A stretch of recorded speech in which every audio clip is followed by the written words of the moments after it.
में हम बात करने वाले हैं एंटीबॉडी के डाइजेशन के बारे में, साथ ही साथ उनके क्लीवेज पॉइंट के बारे में। ऑलरेडी लास्ट वीडियो में मैंने बहुत से ऐसी चीजें थी जो कि डिस्कस की थी आप लोगों के साथ।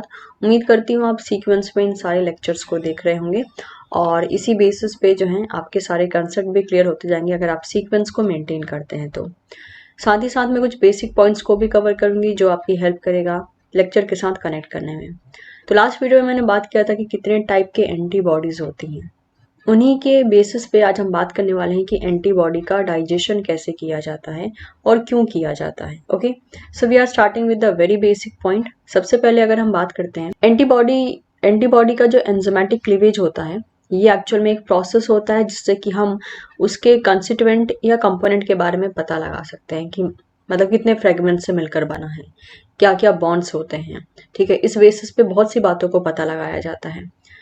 एंटीबॉडी के पास एक एंटीजन बाइंडिंग मेनली एरिया होता है जिसे हम फैब पोर्शन कहते हैं एंटीबॉडी का। साथ ही साथ उसके पास एक एफसी पोर्शन भी होता है जिसे हम कांस्टेंट पोर्शन कहते हैं। एंटीबॉडी को एंजाइमेटिक तरीके से डाइजेस्ट किया जा सकता है and that is why it is applicable for the digestion. Normally देखा गया था कि डाइजेशन की मदद से एंटीबॉडी के स्ट्रक्चर को समझा जा रहा था, मेनली प्रोटियोलिटिक एंजाइम का इस्तेमाल करके, क्योंकि एंटीबॉडी की अगर हम बात करते हैं तो it is also a type of protein only.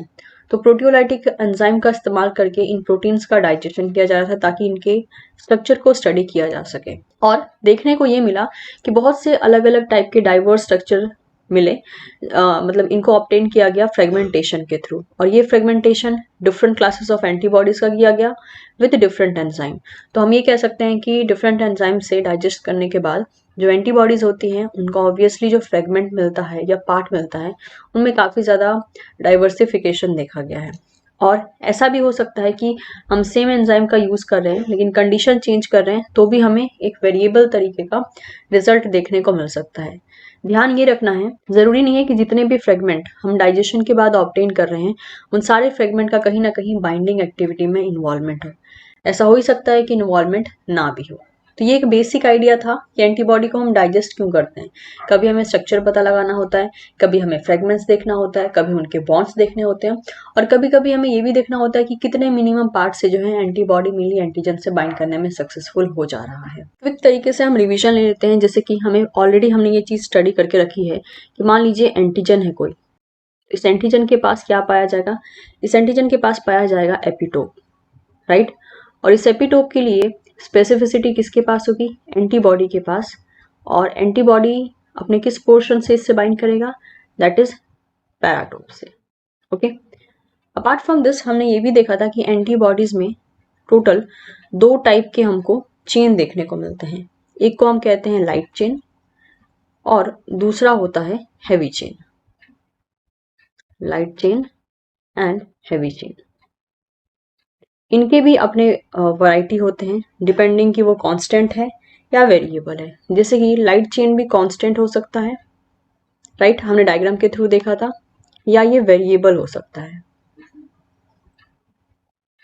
Similar basis पे हैवी चेन भी कांस्टेंट हो सकता है एंड वेरिएबल भी हो सकता है।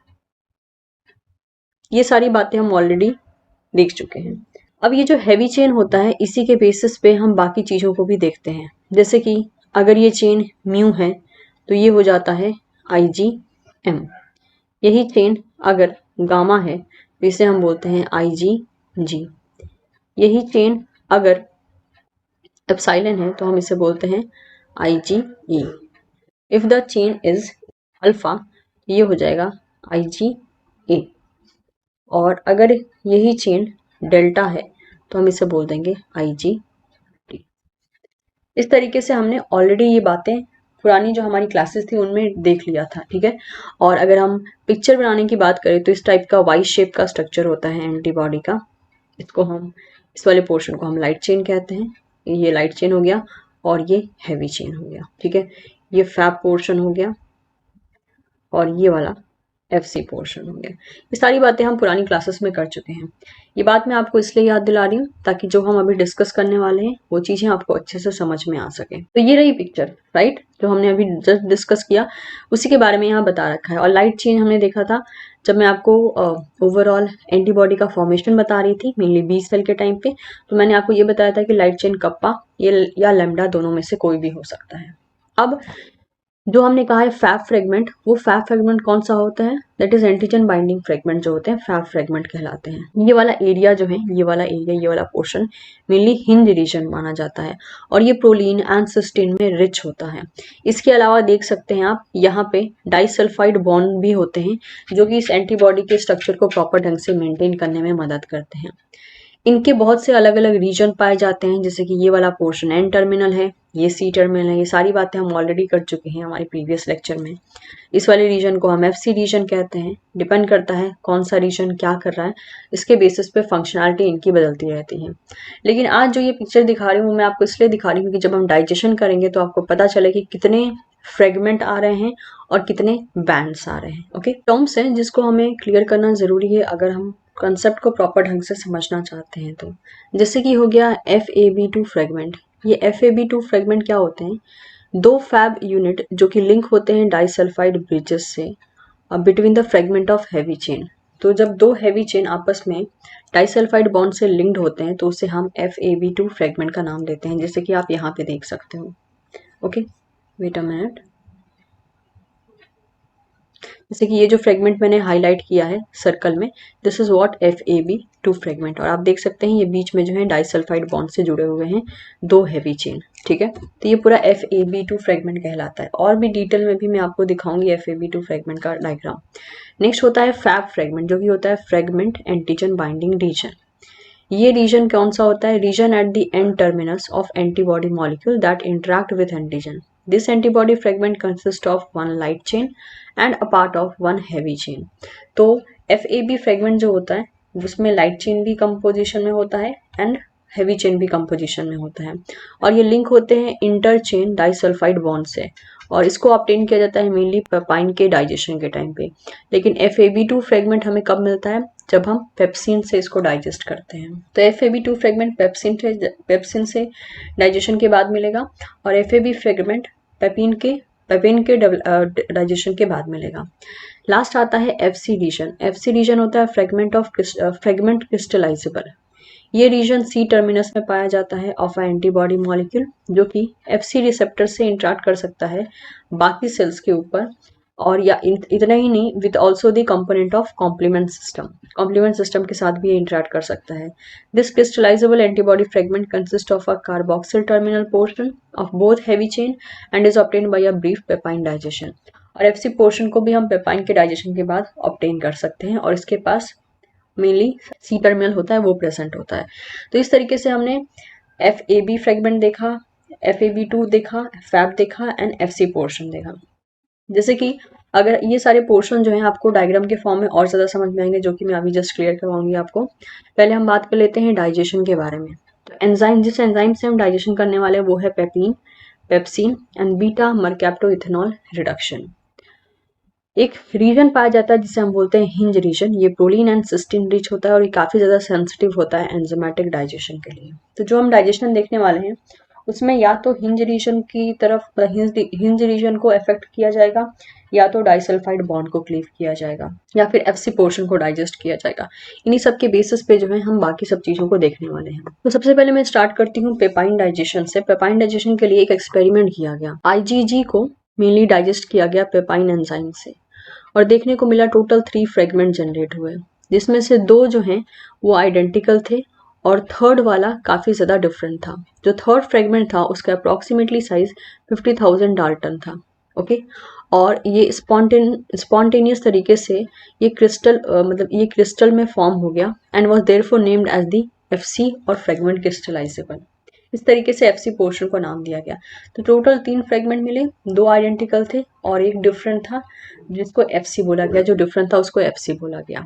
कंक्लूजन क्या निकला, this experiment indicated that single antibody molecule contain 2 antigen binding site and a third part of molecule that did not participate in the binding of reaction but could readily form crystal, so was likely to be very similar among the different antibodies. तो इस experiment से क्या conclusion निकला कि एक antibody में 2 antigen binding site होती है और तीसरा नॉन पार्टिसिपेटिंग साइट होता है जो एंटीजन से बाइंड नहीं करता है लेकिन वो क्रिस्टल फॉर्म कर सकता है, और अक्सर वो एफसी पोर्शन काफी हद तक सिमिलर पाया जाएगा डिफरेंट एंटीबॉडीज में। पेपाइन डाइजेशन में हुआ क्या था एक्चुअल में? पेपाइन डाइजेशन में क्या हुआ था? Papain digestion that molecule in the hinge region. Papain जो है डाइजेस्ट करता है मॉलिक्यूल को हिंज रीजन में, और करता क्या है ये रिलीज करता है 2 एंटीजन बाइंडिंग फ्रेगमेंट को, दैट इज फैब फ्रेगमेंट को, और एक नॉन एंटीजन बाइंडिंग फ्रेगमेंट को जिसे हमने कहा था एफसी। तो अब हम देख लेते हैं कि पेपाइन की डाइजेशन ही नहीं, बहुत से अलग अलग जितने तीनों हमने एंजाइम देखे थे उसके बेसिस पे हम बात करते हैं।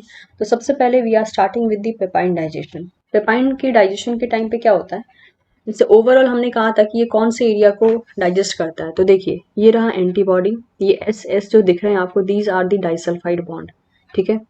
लाइट एंड हैवी चेन के बीच में भी डाइसल्फाइड बॉन्ड है, 2 हैवी चेन के बीच में भी डाइसल्फाइड बॉन्ड है। तो जब हम पेपाइन को अप्लाई करते हैं या पेपाइन से डाइजेस्ट करते हैं एंटीबॉडी को, तो देखिए कहाँ कहाँ पे ब्रेक होता है, ये वाला रीजन जो है पूरा ब्रेक हो जाता है। पेपाइन के डाइजेशन की हम बात कर रहे हैं, यानी सीधी सी बात करें तो यहाँ कौन सा रीजन ब्रेक हुआ, हिंज रीजन से जो है, हिंज रीजन से एक्चुअल में यहाँ पे ब्रेकेज शुरू हुआ। और अगर हम बात करें कि यहाँ पे हमें क्या क्या देखने को मिल रहा है, कितने फ्रेगमेंट है यहाँ पे, फ्रेगमेंट की बात करें तो जिस पे क्वेश्चन आता है, फ्रेगमेंट्स में हमें टोटल कितने फ्रेगमेंट्स मिल रहे हैं, 3 मिल रहे हैं, राइट। कौन कौन से, एक ये फ्रेगमेंट, 2 एंड 3, फाइन। और 3 फ्रेगमेंट में भी कौन से, 2 फैब फ्रेगमेंट है और एक एफसी पोर्शन है या एफसी फ्रेगमेंट है। इस तरीके से हमें मिल गए। अब आप खुद सोचिए, ये तो फ्रेगमेंट हुए, मतलब कितने पार्ट में डिवाइडेड मिला, जो कि हमें पिक्चर यहाँ देखने को मिल रहा है। व्हाट इफ अगर हम इसको बैंड के फॉर्म में देखना चाहेंगे, तो मान लीजिए हमने जो है इस पे वेस्टर्न ब्लॉट परफॉर्म किया और उसके बाद अगर हम इसको बैंड के फॉर्म में देखना चाहेंगे, तो कभी कभी क्वेश्चन आता है कि अगर हम इसको जेल पे रन करते हैं तो हमें कितने बैंड्स देखने को मिलेंगे। तो देखिए जो फ्रेगमेंट नंबर 1 एंड 2 है, ये सीधी सी बात है, ये एक ही बैंड देंगे। क्यों? क्योंकि इनका साइज एक ही होगा, इनका मॉलिक्यूलर वेट जो है सेम होगा। ऐसा क्यों होगा, आप खुद देखिए, साफ साफ देखने पे समझ में आएगा कि अगर इनका बैंड मिलेगा तो हमें एक ही थिक बैंड मिलेगा, 2 अलग अलग बैंड नहीं मिलेंगे। क्योंकि बैंड कैसे मिलते हैं, कितने उनका साइज है उसके बेसिस पे वो डिस्ट्रीब्यूट होते हैं जेल पे। लेकिन क्योंकि दोनों का साइज 1 एंड 2 सेकेंड दोनों फ्रेगमेंट का साइज सेम है, इसीलिए हमें फैब फ्रेगमेंट के लिए, 2 फैब फ्रेगमेंट के लिए हमें सिर्फ और सिर्फ एक ही बैंड मिलेगा जेल पे, ओके। और एक बैंड मिलेगा एफसी पोर्शन के लिए। एक्चुअल में हम कहें तो टोटल कितने बैंड मिलेंगे, हमें 2 बैंड मिलेंगे ऑन जेल। अगर हम इसको फर्दर, अगर हम इसका ओवरऑल प्रेजेंस देखना चाहें on the basis of their size, तो हमें सिर्फ 2 बैंड मिलेगा। तो यहाँ पे ओवरऑल ऐसी चीज जिस पे क्वेश्चन पूछा जाता है वो यही है कि फ्रेगमेंट कितने मिलेंगे और टोटल बैंड कितना मिलेगा अगर हम जेल पे रन करते हैं। तो ये थी कहानी किसकी, ये थी कहानी पेपाइन के डाइजेशन की। उम्मीद करती हूँ ये चीज क्लियर हो गई होगी। पेपाइन कहाँ से ब्रेक करता है, हिंज रीजन से ब्रेक करता है, जो कि यहाँ पे प्रेजेंट थे, राइट। और वहीं से इसने इसको ब्रेक कर दिया। तो ये हमारा डन हो गया कि पेपाइन क्या करता है। और ये जो हमने एंटीबॉडी लिया है ना, ये कौन सी एंटीबॉडी है, मोनोमर है, तो हम इसे आईजीजी मान सकते हैं। सारा एक्सपेरिमेंट जो है मैं आपको आईजीजी के फॉर्म में ही बताऊंगी। नेक्स्ट एंजाइम आता है पेप्सिन। पेप्सिन क्या करता है, पेप्सिन का जो डाइजेशन होता है वो यहाँ से होता है, पूरा इधर से, ठीक है। यानी ये जो फ्रेगमेंट जनरेट हुआ है ना, इसे हम बोलते हैं FAB2 फ्रेगमेंट। तो हमने पहले FAB फ्रेगमेंट पढ़ा था अभी डेफिनेशन में, तो होप इट इज क्लियर। और हमने FC पोर्शन भी पढ़ा था, तो हमने वहाँ पे सिर्फ डेफिनेशन के फॉर्म में पढ़ा था, यहाँ पे हम मेनली पिक्चर के फॉर्म में देख रहे हैं। तो ये FAB फ्रेगमेंट था, लेकिन पेप्सिन से जब हम डाइजेस्ट करते हैं तो यहाँ से डाइजेशन शुरू होता है। और डाइजेशन होने के बाद आप देख सकते हैं ये जो पोर्शन है, जो FC पोर्शन है, उसका छोटा छोटा फ्रेगमेंट हो जाता है।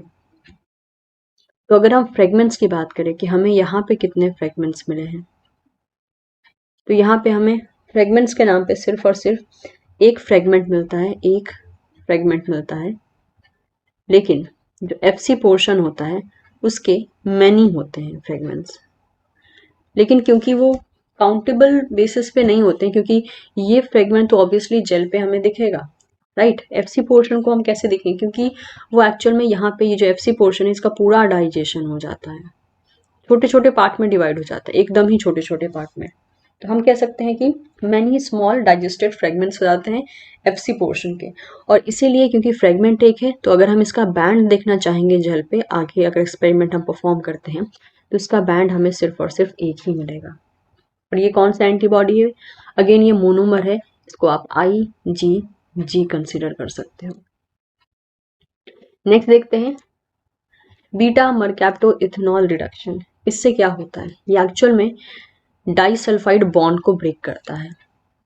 अब आपको ये पता है कि डाइसल्फाइड बॉन्ड को ब्रेक करेगा, तो सीधी सी बात है डाइसल्फाइड बॉन्ड यहाँ है और यहाँ है, तीनों का डाइजेशन हो जाएगा। तो कितना कैसा हमें बॉन्ड मिलेगा, एक तो ये सबसे लॉन्ग वाला मिलेगा जो ब्लू कलर का है, दूसरा भी ब्लू कलर का, मतलब कि हैवी चेन मिल जाएगा। दोनों हैवी चेन अलग हो जाएंगे, दोनों लाइट चेन अलग हो जाएंगे, क्योंकि दोनों हैवी चेन भी डाइसल्फाइड बॉन्ड से जुड़े हुए हैं।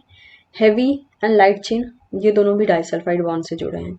तो दैट इज वाई दोनों, मतलब सारे के सारे जो यहाँ पे बॉन्ड है वो यहाँ पे मेनली डाइसल्फाइड बॉन्ड, उनका यहाँ पे ब्रेक हो जाएगा, क्लीवेज हो जाएगा। और इस तरीके से हमें ये टोटल फ्रेगमेंट कितने मिल रहे हैं, फ्रेगमेंट तो यहाँ पे आराम से हम देख के बता सकते हैं, राइट। फ्रेगमेंट्स हमें जो टोटल मिले हैं यहाँ पे वो मिले हैं 4 फ्रेगमेंट्स में भी कितने, 2 light chain and 2 heavy chain. लेकिन अब बात करें बैंड कितने मिलेंगे, ये देखने वाली चीज है। तो खुद देखिए, ये जो 2 लाइट चेन है इसके लिए हमें सिर्फ और सिर्फ एक ही बैंड मिलेगा। क्यों, क्योंकि दोनों का मॉलिक्यूलर साइज तो लगभग एक ही होगा, देख लीजिए डायरेक्टली, यानी ये एक ही बैंड देंगे, ठीक है, थिक बैंड देंगे लेकिन एक ही बैंड देंगे। और यहाँ पे क्या होगा, 2 हैवी चेन है तो इसका भी सिर्फ एक ही बैंड मिलेगा, अगेन थिक मिलेगा, इसका और इसका एक ही बैंड मिलेगा लेकिन थिक मिलेगा। तो हमें टोटल बैंड कितने मिल रहे हैं, टोटल 2 बैंड्स मिल रहे हैं। तो इस तरीके से जो मेजर तरीके से 3 एंटीबॉडी डाइजेशन का पार्ट था वो हमने देख लिया कि कैसे मिलेगा। बीटा मरकैप्टोइथेनॉल ये मेनली डाइसल्फाइड को क्लीव करता है, जो यहाँ पे पेप्सिन था इसने एफसी फ्रेगमेंट को पूरा का पूरा क्लीव किया, जैसे डाइसल्फाइड बॉन्ड के नीचे वाले पोर्शन से डाइजेशन किया। और जो पेपाइन था इसने क्या किया, इसने हिंज रीजन को मेनली क्लीवेज किया, हिंज रीजन से क्लीवेज किया। अब ये हो गई बॉन्ड की बात है, राइट। तीनों का डाइजेशन आप एक साथ भी देख सकते हो, यहाँ पे पहला वाला पेप्सिन डाइजेशन, ये बीटा मरकैप्टो इथेनॉल रिडक्शन, और ये जो है दैट इज पेपाइन डाइजेशन। तो ये हमने हर जगह जो है IgG का ही एग्जाम्पल लिया है। अब एक क्वेश्चन है बढ़िया सा आपके लिए, और इस क्वेश्चन को हम बहुत अच्छे से सॉल्व कर सकते हैं अगर आपको सारे कंसेप्ट आज के और इससे प्रीवियस वाला जो लेक्चर है वो अगर समझ में आया है। देखिए क्या बोला गया है, 3 सैंपल लिए गए हैं एंटीबॉडी के with electrophoresis under the denaturing and reducing condition. तो क्या किया गया, मतलब कि इलेक्ट्रोफोरेसिस का मतलब हुआ कि जल चलाया गया और जो प्रोटीन्स थे उनको डीनेचर किया गया रिड्यूसिंग कंडीशन में on 15% acrylamide gel, followed by staining with the chromacy blue dye. Sample 1, sample 2, sample 3 इसने शो किया 2, 3 and 4 स्टेनेबल बैंड रेस्पेक्टिवली। यानी अगर हम यहाँ पे बनाना चाहें तो ये क्या बता रहा है, सैंपल 1 ने कितना बैंड शो किया, 2 बैंड शो किया, सैंपल 2 ने कितना शो किया, 3 एंड सैंपल 3 ने 4 बैंड शो किया, ठीक है। ये सारे बैंड्स हैं, कितने बैंड शो किए, आपको बताना है कौन सा कंक्लूजन यहाँ पे सही है। अब आप खुद सोचिए कि डाइजेशन के बाद, क्योंकि यहाँ पे किसको यूज किया गया है, डीनेचरिंग कंडीशन को यूज किया गया है, यानी और सिंपल भाषा में कहें तो यहाँ पे डाइसल्फाइड बॉन्ड को ब्रेक किया गया है। ये कैसे पता चला, साफ साफ लिखा है कि डी नेचर किया गया। प्रोटीन को डीनेचर करते हैं तो हम मेनली क्या करते हैं, डाइसल्फाइड बॉन्ड को हम करते मतलब क्लीव करते हैं, और यहाँ पे रिड्यूसिंग कंडीशन है। तो that is again an example of कि यहाँ पे बीटा मरकैप्टो इथेनॉल का इस्तेमाल किया गया है। अब देखिए 2 बैंड किस में आएगा, सोचिए जरा। एग्जाम्पल में यहाँ पे इन्होंने दिया है तीन ही एंटीबॉडीज इन्होंने यहाँ पे दिए हैं, कौन कौन से, G, A और M, ठीक है। अब अगर हम बात करें G की, तो G मोनोवेलेंट है, मोनोवेलेंट यानी मोनोमर फॉर्म में पाया, sorry not monovalent, monomer form में पाया जाता है। एक किस फॉर्म में पाया जाता है, मैक्सिमम डाइमर फॉर्म में। और M किस फॉर्म में पाया जाएगा, पेंटामर में, राइट। मैं ये IgG की बात कर रही हूँ। अब आप खुद सोचिए, अगर हम इसको बीटा मरकैप्टो इथेनॉल देते हैं और बीटा मरकैप्टो इथेनॉल से अगर हम इसका मतलब रिडक्शन करते हैं तो ये क्या देगा, तो सीधी सी बात है, IgG की बात करें तो ये 2 लाइट चेन देगा, 2 हैवी चेन देगा। क्यों, क्योंकि इसने डाइजेशन किया है डाइसल्फाइड बॉन्ड का। हेंस जो बैंड मिलेंगे वो कितने मिलेंगे, एक बैंड इसके लिए, एक बैंड इसके लिए, तो हमें मिलेंगे 2 बैंड, राइट। ये हो गया। नेक्स्ट देखते हैं, अगर हम IgA का डाइजेशन करें तो कितना मिलेगा हमें। अब IgA आपको पता है कि क्या होता है, ये होता है डाइमर, राइट। इस तरीके से डाइमर होता है, मान लेते हैं ये इस तरीके से हमने जोड़ दिया और ये आपस में जो है J चेन से कनेक्टेड होते हैं और उनके पास एक सिक्रेटरी चेन भी होता है। तो टोटल अगर हम कहें तो अगर हम डाइजेस्ट करते हैं तो हमें मिलेगा 4 लाइट चेन, 4 हैवी चेन, एक J चेन और एक सिक्रेटरी चेन मिलेगा। तो टोटल यहाँ पे कितने हमारे पास फ्रेगमेंट मिले, फ्रेगमेंट तो बहुत सारे हैं लेकिन बैंड कितने मिलेंगे, लाइट चेन के लिए एक बैंड और उसके बाद हैवी चेन के लिए एक बैंड, एक J चेन के लिए और एक SC के लिए, यानी सिक्रेटरी चेन के लिए। तो टोटल कितने हो गए, यहाँ पे टोटल हो गए 4 बैंड। नेक्स्ट IgM की बात करें तो ऑब्वियसली भले पेंटामर ही क्यों ना हो IgM, लेकिन हमको पता है कि हमको मिलेगा लाइट चेन, हैवी चेन और एक J चेन मिलेगा। लाइट चेन हैवी चेन का नंबर वैरी कर सकता है, लेकिन बैंड की बात करें तो बैंड तो हर बार लाइट चेन का एक ही होगा क्योंकि सबका साइज एक ही होता है। तो ये हमें मिल जाएगा कितना, 3 बैंड। तो एक्चुअल में हम कहें तो IgG का हमें 2 बैंड मिलेगा, A का हमें 4 बैंड और M का हमें 3 बैंड। इन्होंने 2, 3, 4 लिखा है, तो हमें क्या करना पड़ेगा, 2, 3, 4 कहने का मतलब क्या हो गया, पहले आएगा G, उसके बाद आएगा M, उसके बाद आएगा A। क्या ऐसा ऑप्शन है, यहाँ पे IgG है, M है और A है, तो ये हो गया हमारा थर्ड ऑप्शन। तो इस तरीके से आपको क्वेश्चन सॉल्व करना है। थोड़ा सा ट्रिकी हो जाता है ये, लेकिन अगर आप दिमाग इस्तेमाल करोगे और अच्छे से क्वेश्चन का मीनिंग समझोगे तो आप आराम से कर पाओगे। सिमिलर बेसिस पे आपके लिए एक और क्वेश्चन है CSIR नेट 2014 दिसंबर का। ये क्वेश्चन आप मुझे कमेंट सेक्शन में सॉल्व करके बताओगे कि what will be the answer. तो पहले प्रॉपर ढंग से वीडियो को देखिए, जहाँ पे समझ में नहीं आ रहा हो वापस से बैक जाइए, रिपीट मोड में देखिए। उसके बाद इस क्वेश्चन का आप आंसर मुझे कमेंट बॉक्स में दे सकते हैं and after that I will pin one of the answer जो कि मुझे ज़्यादा एक्यूरेट लगेगा। ओके, तो इसके साथ हमने एंटीबॉडी डाइजेशन कर लिया। मिलते हैं आपसे नेक्स्ट वीडियो में एक और नए टॉपिक के साथ। वीडियो पसंद आया हो तो इसे लाइक ज़रूर करें, आप इसे अपने दोस्तों के साथ भी शेयर कर सकते हैं and don't forget to subscribe teaching Pathshala. Thank you so much everyone, मिलते हैं बहुत ही जल्द आपसे नेक्स्ट वीडियो में।